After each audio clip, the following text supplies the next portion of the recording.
Hello everyone, Silent here and welcome back to another Bedrock Edition tutorial. Today I'll be showing you how to build a really simple, quite very cheap, and honestly pretty efficient wool factory for your world using just a single chunk farm, which you can see before you here. You'll get around 3,200 wool per hour, and that is nearly a double chest and also over 1,000 beds per hour. So I think this will suffice for pretty much any server that there is, so hopefully you all do enjoy. But this is also an expandable farm as well. As you can see, the one chunk farm just has about 3 of these little towers, which all contain a bunch of grass and of course your sheep as well. So if you only need like 1,000 wool an hour, you can just build one of these towers. And if you want like 6,000 wool an hour, you can build 6 of these towers. It's honestly a really cheap, very simple, and quite very flexible farm as well, so hopefully you all do enjoy building this in your worlds. While this farm might look really strange and maybe kind of ugly as well, but I'll leave that one up to you guys. It's honestly very simple in how it works. So we're using the new Village and Pillage feature of dispensers being able to automatically shear sheep for us. So we're using an observer to detect when they eat the grass or when the grass regrows, and that will automatically shear the sheep after they regrow their wool. After that, we're just running a hopper minecart underneath all of their cells, and that is collecting all the wool and putting it into storage for us. And yeah, this thing produces a ton of wool very quickly, which is pretty awesome. I can hear you thinking this, why is this farm so ugly and why do we have an extra 2 layers of grass up top here? Well, this is actually extremely necessary for the efficiency of the farm. This really helps increase the rates, as every single one of these pieces of grass is actually a cedar grass. So every single one of these can spread downwards to this area in here, allowing our sheep to eat it faster and produce more wool for us. So we can demonstrate this properly. So the thing that you need to know about grass is that it really likes to spread downwards. So each one of these little quartz blocks right here represents where we can have a piece of grass to actually have it spread downwards to this piece of dirt, which is of course where our sheep are going to be standing and getting sheared. So you're probably not surprised it can spread upwards into the diagonal like that. Also probably shouldn't be surprised that it can spread like that or like that. So yeah, that's pretty standard, pretty intuitive. However, you might not expect it to be able to grow downwards from there, which it totally can, no issues. And you're probably also not expecting it to be able to grow downwards from there, but as you can see, that works totally fine. So that is why we have all of this grass around the upper edges and why we have all of this grass down underneath as well. We're trying to get this stuff that the sheep are standing and eating to regrow as fast as possible. So you might be thinking, why not go ahead and fill in these extra gaps as well? Surely that would help increase the rate at which the grass down here spreads, but actually grass doesn't spread downwards directly or downwards if there's a block above the dirt block. So we can't really do that, but as you can see, if we remove that, then it spreads pretty much instantly because we have random tick 3000 right now. So this is pretty much the max efficiency that you can really get, the most grass per spawning block for the sheep without sacrificing the round line underneath, because that would significantly increase the amount of iron that you need for this farm, and without sacrificing the dispensers on the side as well. It's pretty much the most grass that you can really fit per block for your sheep. One more thing I want to cover is that I actually tried a whole bunch of different layouts for these cells and how to lay out the grass, and the current layout that I'm showing you how to build in this tutorial actually beat them all hands down with 3,200 wool per hour. So let's just hop into the tutorial, shall we? Before we get into things, there's going to be a full materials list for this build in the description of the video. For all of you who are interested, it is down there for your convenience. And we're basically just going to get started with a 16 by 16 area for the full-sized farm, as you can see marked out in front of you here. This does not need to be chunk aligned, however, it should be. That way your hopper minecarts never despawn on a chunk border or get deleted. And finally, the diamond blocks is the side that is going to be the front. That is where we're going to have our minecart unloader and stuff like that, so plan accordingly.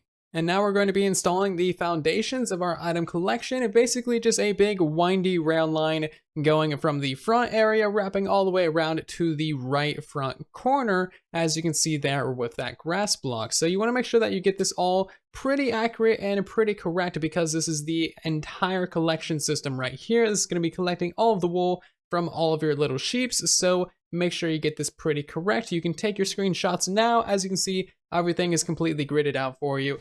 So hopefully you didn't have any issue getting these rail lines in place. That was the clearest and concisest way I could think of to actually show you guys how to do that in a timely manner. So now what we're gonna do is go to the front left corner, which is gonna be this block right here, and go in diagonally by 3. That should put us on top of that powered rail right there. So now we want to start laying out where our sheep are going to go. This is just going to be like a little 2x1 area, and we're just going to lay these out every other block right on top of these powered rails, and we should end with 7 of these in total. So 1, 2, 3, 4, 5, 6, and 7.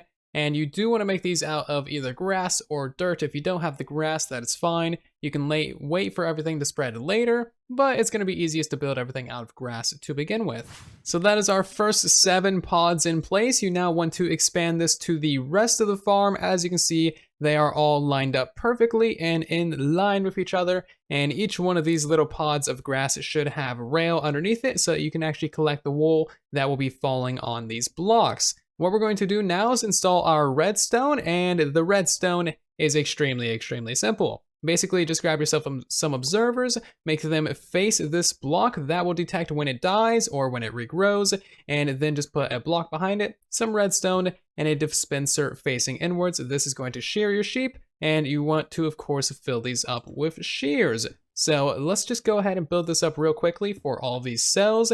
As you can see, the center row is going to share redstone with the side ones. That is not a problem at all and will not hurt the rates of our farm in the slightest.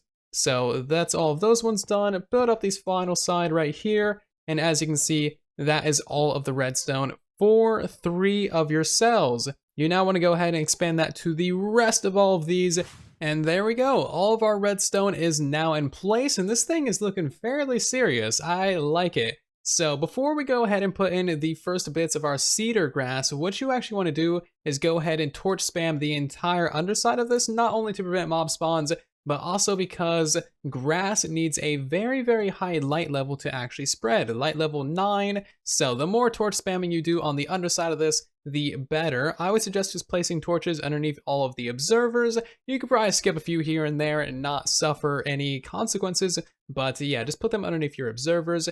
And now we're going to start putting in our cedar grass. So the first thing that you want to do is just go ahead and place them in between your observers like so, and you basically want to do this all over your farm, just like in line with all of your observers and dispensers, and right down here, right next to your rails. So place in your little cedar grass for every single row of observers and dispensers you have. That should be 6 rows in total, going along the length of the farm. And now what you want to do is go around the edges, and we need to install some more cedar grass on the front edge and the back edge as well. Basically everywhere that's within 1 block of these pieces of grass right here. So we're going to put 1 there, we're going to put a couple right there. Each of these can spread up to there. We're going to put 4 right there, that's going to spread up to those ones. And then we're going to put 3 right there, that's going to spread up to those. Now flip around to the back side. You want another 4 right there. Those are going to spread up to those. Another 4 on that one, those to those, and another 4 right there. And these ones will all spread up to there. So that is pretty much all there is to it. So you also want to make sure that you got some torches on these little lines of cedar grass as well. That way, again, they have enough light to spread upwards.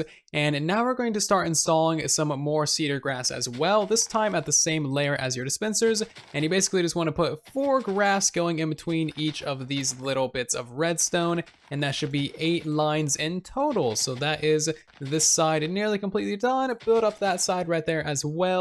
And you basically need to do that little process for every bit of your farm. Now is a good time to go ahead and fill in your little pathways here, just using some slabs so that they let through the light. And this will basically just make it so that you don't fall down there anymore. And also just makes it very easy to refill all of your dispensers with shears. So you of course want to do that for all 4 of your redstone lines. So now grab yourself some glass and go ahead and put them on top of each one of your dispensers and on top of your little walls as well. This will prevent your sheep from escaping and make them much easier to get in there as well. So yeah, just go ahead and do this for each little segment of your farm. Boom, and there is that one done. And if you want to, you can even go ahead and add in a few extra little torches because, well, you know what these things do by now. So now is when you'll want to get yourself a massive breeding pen of sheep. So ideally you'll want at least one sheep per, we just got a pink sheep first try. Wow, that's pretty awesome. Anyway, so you'll want to have at least 2 sheep in these things. That is like the bare minimum, of course. However, what you can do is put up to 6 sheep in there, and that is going to get you the best efficiency. The reason being is that these guys eat really slowly. It's basically a 1 in 200 chance every second to eat. So what you'll want to do is put 6 in there, and that sounds like a lot of sheep, but it's actually only 126 sheep for this entire farm, which if you're on a server or a realm could get rather laggy. That's why I would suggest having one of these for the entire server, not personal. It shouldn't be a personal farm, it's too many sheep for that. But yeah, basically just go ahead and load these things up with 6 sheep per cell if you can. However, it'll work perfectly fine just with slower rates if you only do 2 per cell. It should go without saying that these sheep can be any or every color that you like. Throw whatever kind of sheep in here. You can have this be 16 different colors of wool, or you can have it just be white wool so that you can then dye it later. But as you can see, that is pretty much the basics of our farm done. What we're going to do now is just go ahead and put a giant square of grass on top of this. So just going all the way around these edges, just wrapping it around like so, and then go ahead and put some grass on top of those pieces of glass right there. And you'll of course want to do that for all 3 of these rows. And then of course go ahead and put some glass just right here. You don't really need the glass, but I think it kind of adds to the looks, and this thing could really use some additional looks because my god, this grass is kind of ugly. But once you get all of these placed in, you can go ahead and put yet another layer on top of here. You don't want to put grass any higher because it's not going to do anything. This is the max height that you can put grass to have it actually spread downwards into your little pins. But of course, this is pretty straightforward. Just go ahead and basically make it the same as the layer below, and do that for all 3 and your farm will be completely done. If you're worried about lightning, you can also go ahead and put a couple extra pieces of glass right here just to prevent the lightning from actually getting down into your farm, because of course, you know, direct sky access, that's just kind of asking for some trouble. But again, you also want to make sure that you go ahead and put some torches on these edges. The grass really does want very high light levels to actually spread downwards.